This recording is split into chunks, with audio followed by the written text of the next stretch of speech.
오늘은 우리가 고린도전서 3장 말씀으로 말씀을 나눌 텐데요.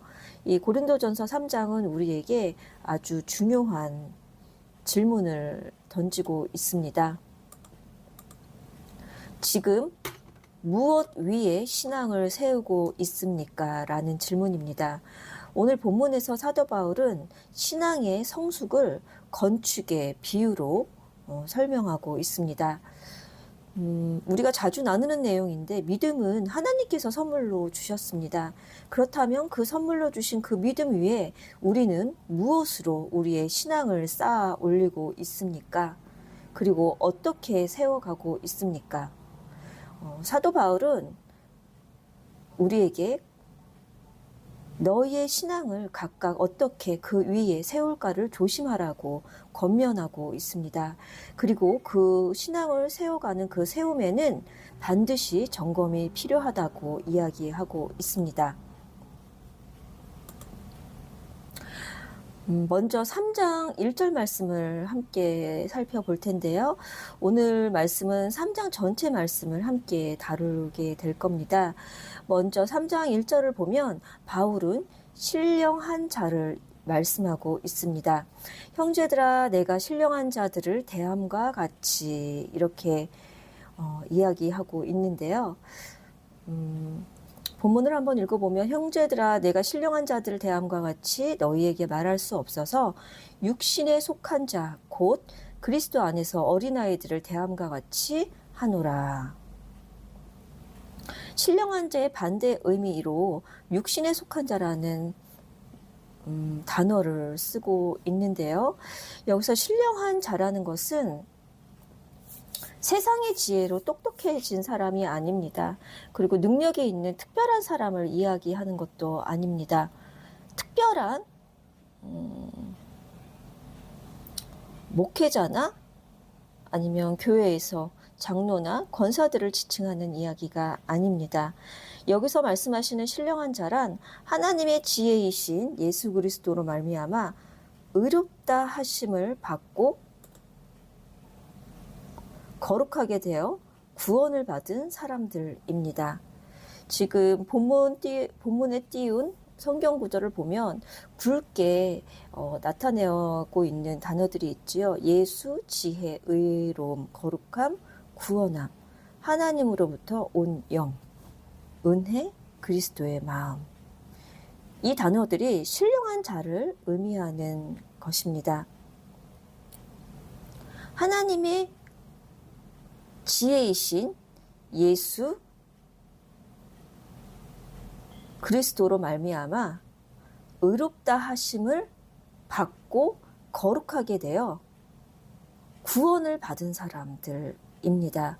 이것은 하나님으로부터 온 영을 받은 자들, 즉 은혜로 하나님의 은혜로 하나님으로부터 온 영을 받은 자들이 이며 그리스도의 마음을 가진 자들입니다.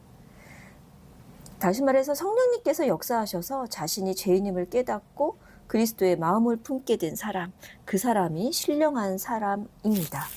그러므로 신령한 자란 제가 열심히 해서 신령해졌습니다. 제가 신령해지기 위해서 열심히 노력했습니다라고 말할 수 없습니다.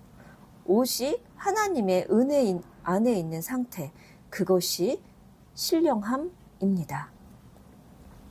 이어서 바울은 고린도전서 오늘 본문 10장 말씀에서 자신을 지혜로운 건축가라고 말씀하고 있습니다. 내게 주신 하나님의 은혜를 따라 내가 지혜로운 건축자와 같이 터를 닦아두매. 다른 이가 그 위에 세우나 그러나 각각 어떻게 그 위에 세울까를 조심할지니라.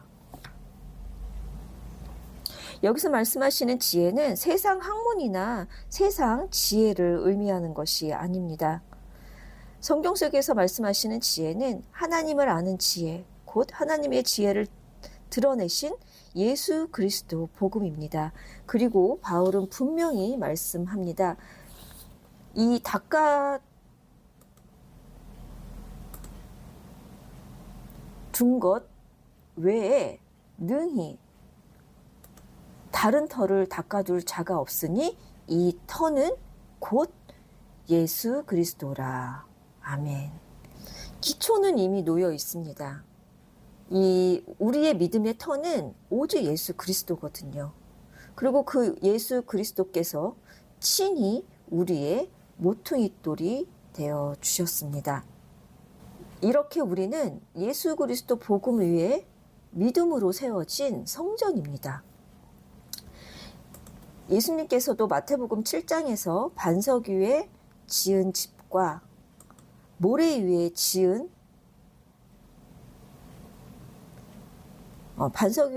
반석 위에 집을 지은 사람과 모래 위에 집을 지은 사람을 비유로 말씀하고 있으신데요. 그 기준을 무엇이라고 말씀하고 있냐면 반석 위에 집을 지은 지혜로운 사람은 하나님의 뜻대로 행한 자, 즉 하나님의 말씀을 듣고 행한 자라고 말씀하고 있습니다.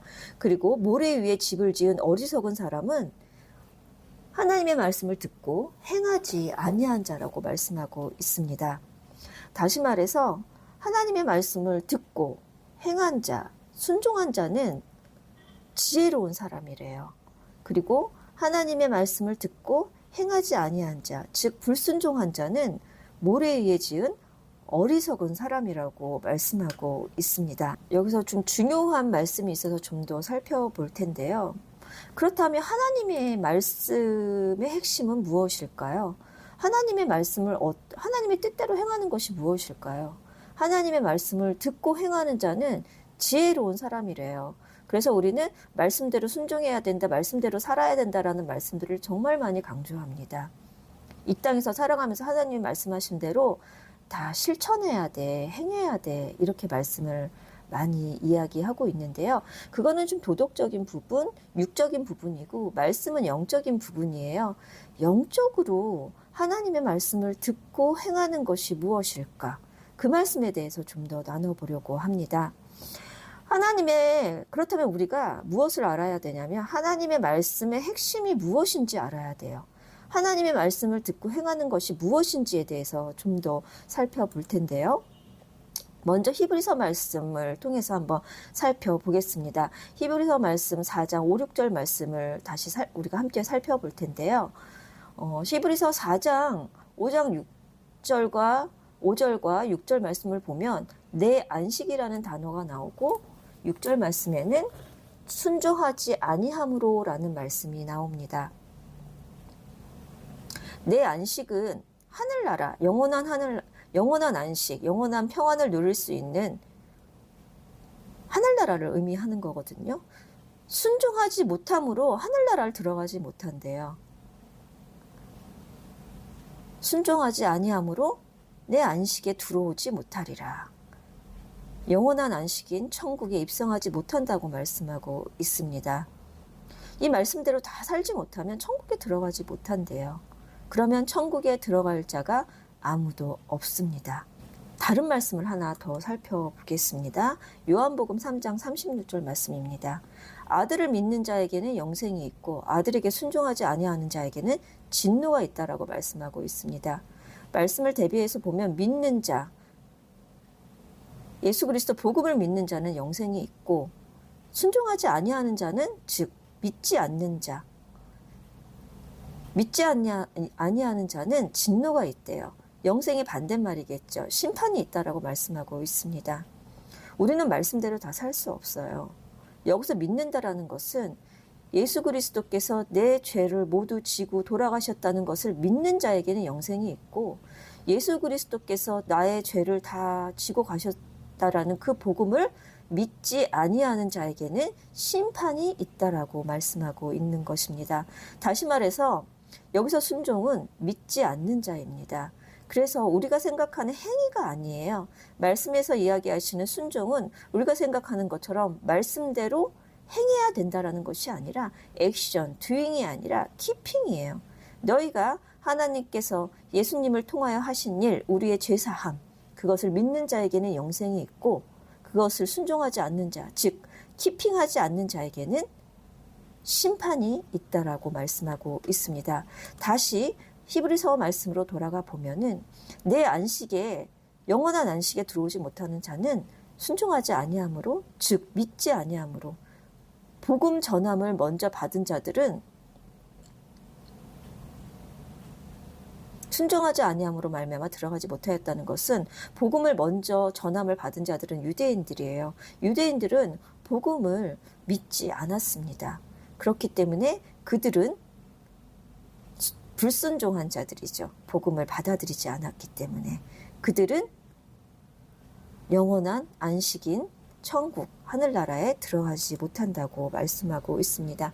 다시 말해서 복음을 듣고 믿는 자가 순종하는 자입니다. 복음을 듣고 믿는, 믿음으로 순종하는 자는 반석 위에 집을 세운 자라고 말씀하고 있습니다. 그렇다면 이제 중요한 질문이 하나 남습니다.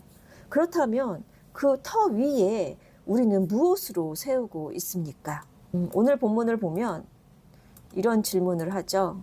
12장과 13절 말씀에 보면, 만일 누구든지 금이나 은이나 보석이나 쉬고 나무나 풀이나 짚으로 이 터 위에 세우면 각 사람의 공적이 나타날 터인데 그날이 공적을 밝히리니 이는 불로 나타내고 그 불이 각 사람의 공적이 어떠한 것을 시험할 것임이라. 만일 누구든지 그 위에 세운 공적이 그대로 있으면 상을 받고 누구든지 그 공적이 불타면 해를 받으리니 그러나 자신은 구원을 받되 불 가운데서 받은 것 같으리라. 아멘.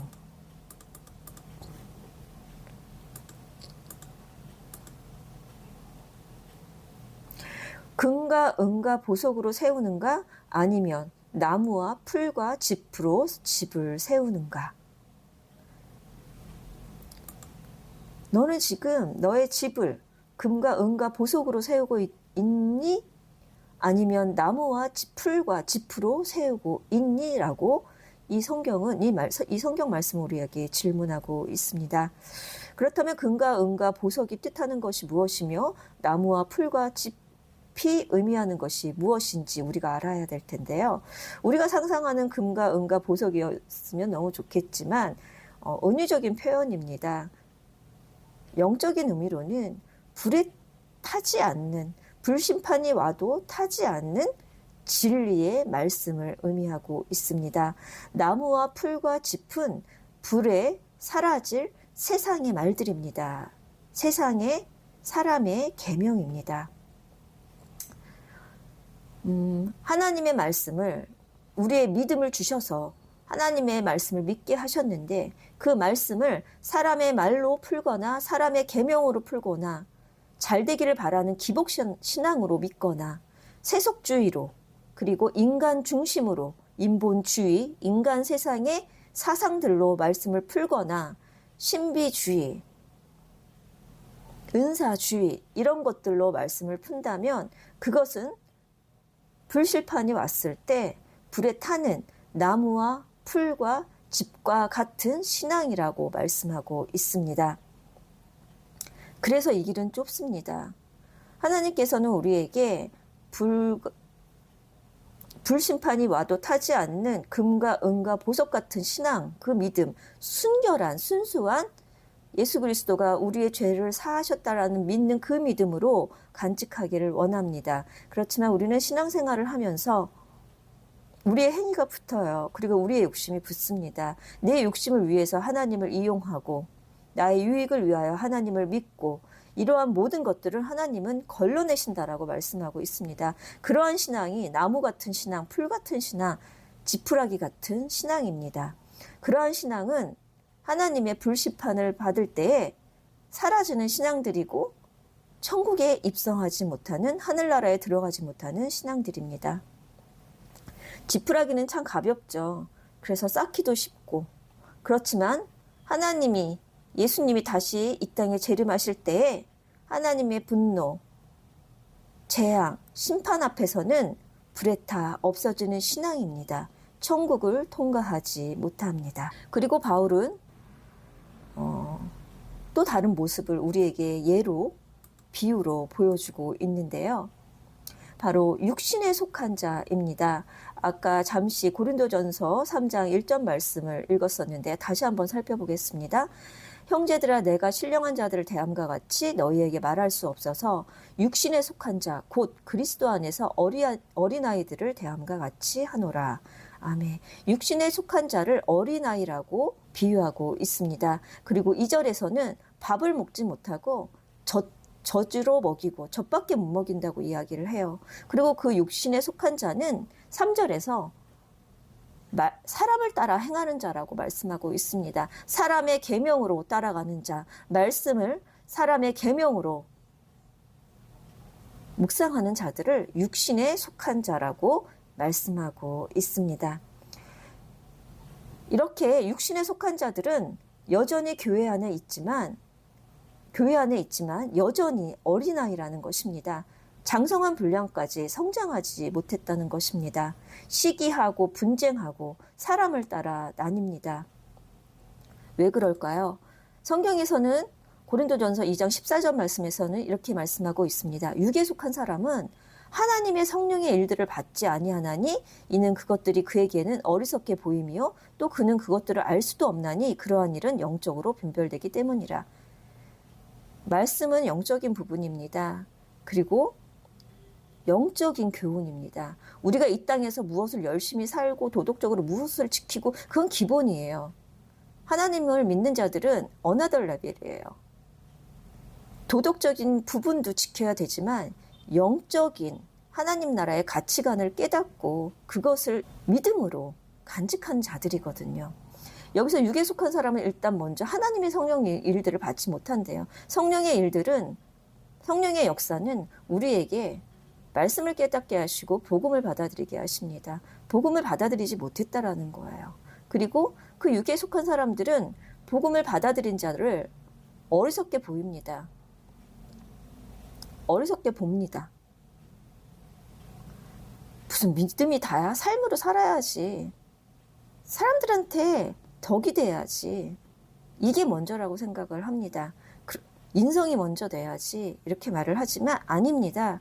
하나님의 백성은 먼저 하나님과의 관계에서 믿음이에요. 그 다음에 우리가 성령님이 우리를 바꿔주시고 세상에 덕을 끼치게 살아가게 하시는 것이지 믿음이 없는데 먼저 믿음이 있어야 되는 것이고 그 믿음을 지키기 위해서 몸부림치는 것입니다. 근데 우리가 몸부림을 쳐도 될까요? 안 돼요. 성령님이 역사해 주셔야 됩니다. 내가 아무리 열심히 노력한다고 될까요? 안 됩니다. 성령님이 내 안에서 일을 해 주셔야 됩니다. 그래서 복음이 다야? 말씀이 다야? 삶으로 살아내야 돼. 이러한 것이 사람의 계명이며 우리를 그럴듯하게 미혹하는 미혹의 영입니다. 그렇기 때문에 어리석게 보이죠. 예수 그리스도가 다야. 복음이 다야. 이 말씀은 예수님을 드러내기 위한 말씀이야. 창세기 1장 1절부터 요한계시록까지 다 예수님 이야기야. 이렇게 이야기를 하면 어리석다라고 얘기해요. 삶으로 살아내야 된다고. 그렇지 않습니다. 삶으로 우리는 살아낼 수 없습니다. 성령님이 내 안에서 일해 주셔서 삶으로 살 수 있도록 성령님이 도와주시는 것입니다. 그리고 그들은 그 영적인 일들을 알 수도 없습니다. 후반부에 나오죠. 그것들을 알 수도 없나니 성령의 일들을 알 수도 없다라고 이야기하고 있습니다. 이렇게 어느덧 세상이 교회 안이 그리고 우리의 신앙들이 사람 중심이 되어버렸어요. 내 아이가 잘 돼야 되고 우리 교회가 잘 돼야 되고 이런 경쟁 속에서 사실 하나님의 기준으로 보실 때는 하나님의 백성은 하나님의 자녀는 다 하나거든요. 그리고 바울은 이렇게 선언합니다. 고린도전서 3장 16절 말씀에서 너희는 하나님의 성전이라. 하나님의 성전이라는 것은 성령님께서 우리 안에 거하신다라는 거예요. 내 마음대로 살 수가 없다라는 거죠. 우리는 단순한 건물이 아니라 하나님이 거하시는 성전입니다. 눈에 보이는 성전은 우리 한 개인 교인이 모여서 공동체를 이루는 것이에요. 내가 성령님이 거하시는 성전이거든요. 그런데 그 성전된 이 몸을 하나님의 말씀이 아닌 하나님의 의, 믿음이 아닌 세상의 지혜와 자기의 의, 내 의로 세워간다면 어떻게 되겠습니까? 하나님의 성전을 더럽히는 일이 되는 것입니다. 내 안에서 성령님이 나를 이끌어 가시는데 나의 의가 더 크다면 이 안에서 충돌이 있겠죠. 세상의 지혜는 하나님 앞에서 어리석습니다. 고린도전서 3장 19절 20절에는 세상의 지혜를 무엇이라고, 하나님 앞에서 세상의 지혜를 무엇이라고 말씀하고 있냐면 어리석은 것이라고 말씀하고 있고 자기의 꾀라고 말씀하시며 이러한 것들은 헛된 것이라고 말씀하고 있습니다. 세상의 논리로 세워가는 집은 처음에는 그럴듯해 보일 수 있어요. 세상의 지혜로 말씀을 해석하고 세상의 생각으로, 인문주의로 말씀을 그럴듯하게 해석하면 정말 그럴듯해 보일 수 있어요. 근데 예수는 없어요. 복음은 없고. 그러한 집은 결국에는 진노의 불 앞에서는 모두 소멸되는 불심판을 받게 될 것입니다. 이 안에 예수는 없고 세상의 것들을 가득 차 있다면 성령의 역사가 없거든요. 성령의 역사가 없다라는 건 믿음이 없다라는 거예요. 우리는 누구에게 속한 자입니까? 바울도 아닙니다. 아볼로도도 아닙니다. 고린도전서 3장 23절 말씀에서 이야기하고 있습니다. 너희는 그리스도의 것이요 그리스도는 하나님의 것이니라. 아멘. 이것이 우리의 정체성입니다. 그리스도로 말미암아 하나님과 연합된 자입니다. 그리스도를 통하여 하나님의 것이 되는 것입니다. 우리가 그리스도의 것이고 그리스도가 하나님의 것이기 때문에 우리는 하나님과 연합된 자가 되는 것이죠. 그리스도를 믿음으로 말미암아 예수 그리스도가 하신 일을 믿음으로 말미암아 우리는 하나님의 자녀가 됐고 하나님과의 관계가 형성이 되는 것입니다. 이제 고린도전서 3장 6절 말씀을 다시 한번 살펴볼 텐데요. 바울은 이렇게 고백합니다. 나는 심었고 아볼로는 물을 주었을 때 오직 하나님은 자라게 하셨나니. 바울이 심었고 아볼로가 물을 주었지만 자라게 하시는 분은 한 분, 하나님이라고 말씀하고 있습니다. 성령님께서 자라게 하는 생명입니다. 신앙은 성령님께서 역사해 주시고 일해 주셔서 우리의 신앙을 자라게 하시는 생명입니다.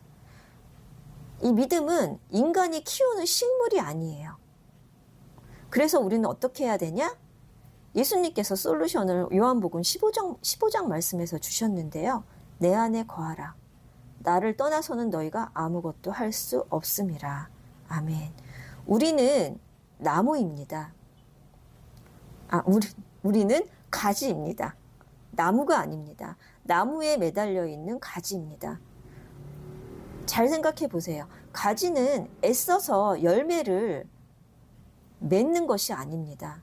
애써서 내가 열매를 맺는 것이 아닙니다. 가지는 애쓰지를 않아요. 그냥 나무에 붙어 있기만 하면 열매는 맺히거든요. 뿌리에서부터 양분이 올라와서. 그래서 가지인 우리는 우리가 노력하는 것이 아니라 가지에 붙어 있기만 해요. 그리고 예수님께서도 붙어 있기만 하라고 하셨거든요. 다시 말해서 그 양분은 뿌리로부터 올라오는데 그 나무를 타서 가지까지 연결돼서 열매가 맺어지는 것입니다. 열매를 내가 주체가 돼서 맺는 것이 아니라 성령님, 성부, 성자, 성령 세 분께서 함께 일해 주셔서 맺어지게 하는 것입니다. 능동과 수동은 엄청난 차이예요. 그래서 하나님이 자라나게 하십니다. 내가 하는 것이 아닙니다. 이제 말씀을 정리하겠습니다. 우리는 지금 무엇으로 집을 세우고 있습니까? 나의 열심입니까? 나의 선입견입니까? 나의 경험입니까? 아니면 사람입니까? 그리고 예수 그리스도 반석입니까? 신앙은 우리의 힘으로, 우리의 능력으로 우리의 행위로 완성하는 프로젝트가 아닙니다.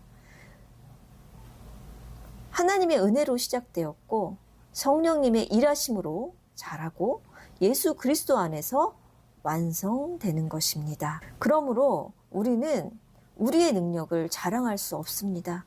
내가 이만큼 해서 난 이만큼 신앙이 자랐어. 나는 이렇게 헌신과 봉사를 많이 하니까 내 신앙이 자랐어. 생각해 보셔야 됩니다. 내 만족이 아닌가, 내 생각이 아닌가, 나의 의가 아닌가. 나 열심히 이렇게 많이 했는데요. 예수님이 나 너구 누군지 몰라 라고 이야기할 수도 있습니다. 신앙 앞에서 믿음 앞에서는 열심이 없습니다. 오직 하나님의 은혜이며 하나님의 능력이십니다. 내가, 나는 이라는 단어를 사용할 수가 없습니다. 우리의 기도가 이랬으면 좋겠습니다. 하나님, 이미 놓아주신 그 터 위에 금과 은과 보석 같은 진리의 말씀으로 우리를 세우게 하여 주시옵소서. 우리 모두 은혜 위에 담대히 진리로 집을 세워가는 자가 되기를 주님의 이름으로 축복합니다. 아멘.